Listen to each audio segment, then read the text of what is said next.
Hey, this is Mike. In today's video, I want to talk about the difference between investing versus gambling.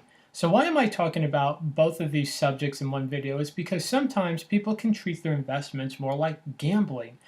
So if you see what gambling is in relation to investing, that'll prevent you from making decisions with your stock portfolio that's more gambling than it's actually investing. Because gambling, that's just that concept of gambling is built to lose money, while the concept of investing is built to make money.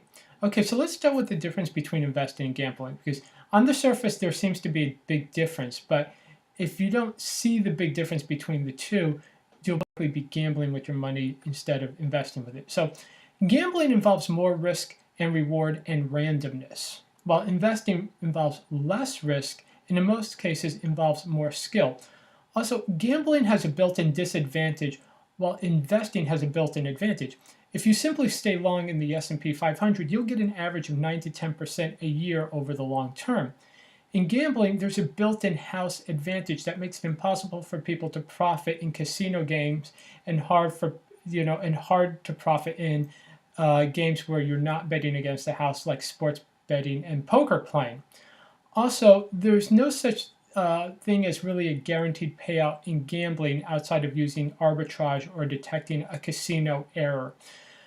So why am I talking about gambling really in relation to investing? It's because if you just trade in and out of stocks using a lot of leverage and not a lot of information, if you're basically just working off hunches or stuff like that, you really, first of all, you're going to have a built-in disadvantage, because the more you trade in and out, the more slippage you have having to pay trading fees.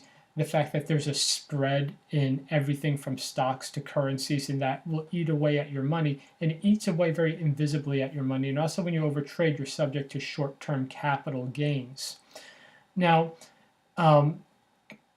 investing can be like gambling if you seek that higher return in a shorter amount of time. So here's a rule of thumb that I use and that you can use.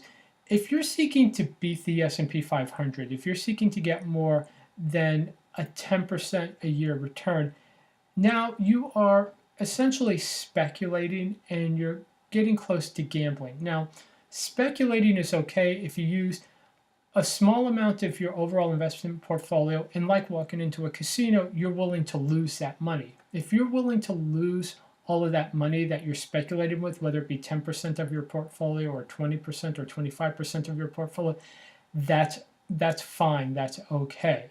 It's when you begin to use more and more of your portfolio money to speculate that you're really going to get into trouble.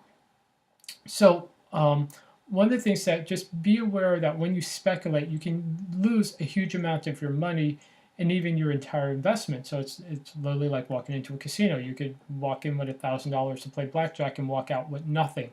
So obviously limit any speculation to a small percentage of your portfolio.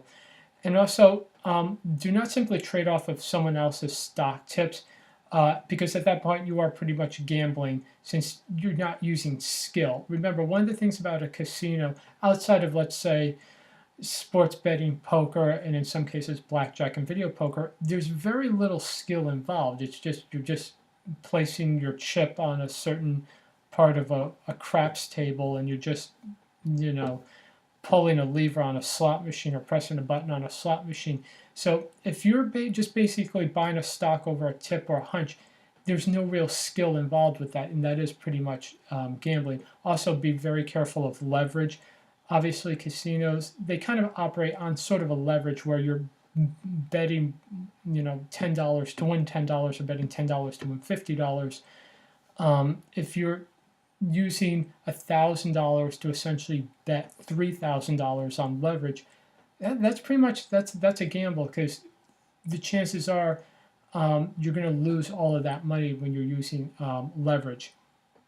So the overall advice that I want to use is, with most of your money, just invest, which is, don't try to beat the S&P 500. The best thing you can do is just try to reflect the S&P 500 by using a low-cost index fund, especially from Vanguard, and then speculate or essentially gamble with a small amount of your portfolio. However, with that speculation money, the more research you do, the more skill is involved, the less it is like gambling. So very, very important that with that small speculative amount of money that you do as much research as you can so it becomes less like a gamble and more like your investment. But realize that unlike an investment, since you're trying to beat the S&P 500, it is more speculation. So I hope this helped you. If it did, please be sure to like, share, and subscribe. Okay, thank you. Bye.